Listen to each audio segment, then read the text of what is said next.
بسم اللہ الرحمن الرحیم. درود و سلام محمد وآل محمد پر. السلام علیکم ناظرین. زاویہ نگاہ میں آپ سبھی کا خیر مقدم ہے. آج بھی ہم حسب معمول ہفتے کے اہم واقعات اور تغیرات پر ایک تجزیاتی نظر ڈالیں گے. تو سب سے پہلے آئیے ملاحظہ فرما لیجیے آج کی گفتگو کے موضوعات.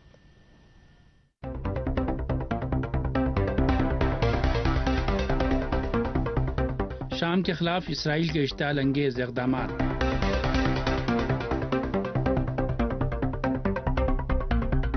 MKO دہشت گردوں کے انخلا پر عراق کی تاکید.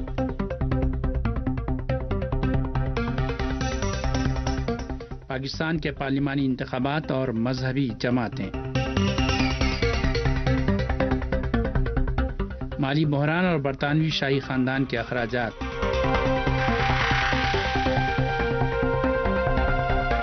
ایران اور 5+1 کے درمیان ایٹمی مذاکرات. رابطے کے لیے ہمارا ای میل ہے zavia_nigah@sahartv.ir.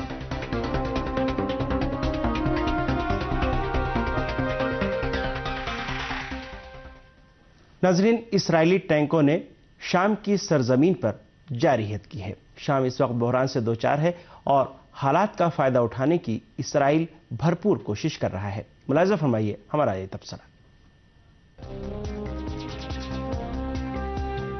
شام کے خلاف اسرائیل کے جنگجویانہ اقدامات کی خبریں مسلسل موصول ہو رہی ہیں اور اسرائیلی ٹینکوں نے گزشتہ دنوں شام کی سرزمین کو اپنی جارحیت کا نشانہ بھی بنایا.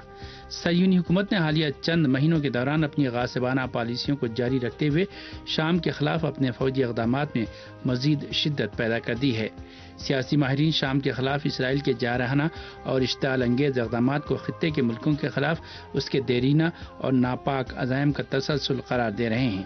اسی پالیسی کے تحت شام کو ایک عرصے سے اسرائیل کی توسیع پسندی کا سامنا ہے اور اسرائیل نے 1967 کی عرب اسرائیل جنگ کے دوران شام کے بعض علاقوں پر قبضہ کر لیا تھا جو تاحال جاری ہے. اسرائیل نے اسی پر اکتفا نہیں کیا بلکہ وہ شام کے حوالے سے اپنی توسیع پسندانہ پالیسیوں کو آگے بڑھانے کا کوئی بھی موقع ہاتھ سے جانے نہیں دیتا اور اس کی پوری کوشش رہتی ہے کہ کسی بھی طور شام کو تحریک مزاحمت کے محور سے باہر کیا جائے. اسی سازش کے تحت مارچ 2011 میں شام میں بدامنی شروع ہوتے ہی اسرائیل اور اس کے مغربی حامیوں نے شامی عوام کے احتجاج سے ناجائز فائدہ اٹھاتے ہوئے دہشت گردوں کی لاجسٹک سپورٹ کے ذریعے اس ملک میں بدامنی کو بڑھاوا دیا. شام کو اندرونی مسائل اور مشکلات میں الجھانے کی کوششوں کے ساتھ ساتھ کیے جانے والے اسرائیلی فوجی اقدامات نے اس بات میں شک و شبہ کی کوئی گنجائش نہیں چھوڑی کہ شام کو غاصب صہیونی حکومت اور اس کے حامی مغربی ملکوں کی جانب سے ایک خطرناک سازش کا سامنا ہے. شام کے خلاف ساری فتنہ پروری کا واحد مقصد اسے کمزور کرنا اور خطے میں اسرائیل کی غاصبانہ اور مغربی ملکوں کی تسلط پسندانہ پالیسیوں کو آگے بڑھانا ہے. دوسرے یہ کہ صہیونی حکومت شام کے خلاف مہم جوئی اور جنگی صورتحال پیدا کر کے کافی حد تک اپنے اندرونی مسائل سے چھٹکارا حاصل کرنے کی بھی کوشش کر رہی ہے. حالیہ مہینوں کے دوران شام کے خلاف اسرائیل کے جارحانہ اقدامات در حقیقت اندرونی صورتحال سے رائے عامہ کی توجہ ہٹانے کے لیے جنگ کا ماحول پیدا کرنے کا ایک حربہ ہے. اس پس منظر میں اکثر سیاسی ماہرین کا خیال ہے کہ صہیونی حکومت کے موجودہ وزیر اعظم بنیامین نیتنیاہو کے نئے دور حکومت میں بھی شام کے خلاف اسرائیل کی اشتعال انگیزیوں کا سلسلہ پوری شدت کے ساتھ جاری رہے گا. اپنے ملک کے خلاف اسرائیل کے حملے اور فوجی اقدامات پر شامی عوام کا رد عمل اس بات کی نشاندہی کرتا ہے کہ شام کے عوام پوری ہوشیاری کے ساتھ اسرائیل کے خلاف مزاحمت کو جاری رکھتے ہوئے اس کی تمام تر سازشوں کو ناکام بنانے کی کوشش کر رہے ہیں. شام کی صورتحال سے بھی اس بات کو بخوبی محسوس کیا جا سکتا ہے کہ اس ملک کے عوام اور حکومت ملک کے اندرونی بحران کو اسرائیل اور اس کی حامی مغربی حکومتوں کی مداخلت پسندانہ اقدامات کا نتیجہ سمجھتے ہیں اور شام کے خلاف اسرائیل کی تازہ اشتعال انگیزیوں کو ایک ہی سکے کا دوسرا رخ قرار دیتے ہوئے اپنے موقع پر ڈٹے رہنے کا عزم رکھتے ہیں. شام کے خلاف اسرائیل کے اقدامات عالمی قوانین کی بھی کھلی خلاف ورزی ہیں جس پر اقوام متحدہ اور خاص طور پر سلامتی کونسل سمیت دیگر عالمی اداروں کی جانب سے رد عمل کا اظہار ضروری ہو گیا ہے. اسرائیل کے جارحانہ اور جنگ کو ہوا دینے والے اقدامات کے مقابلے میں عالمی برادری کے ہر قسم کے اعتدال کے نتیجہ مشرق وسطی میں ایک اور جنگ کا پیش خیمہ ثابت ہو سکتا ہے جس کے عالمی امن کے لیے خطرناک نتائج برآمد ہوں گے. ناظرین، عراق کی نوری مالک کی حکومت نے اپنی سرزمین سے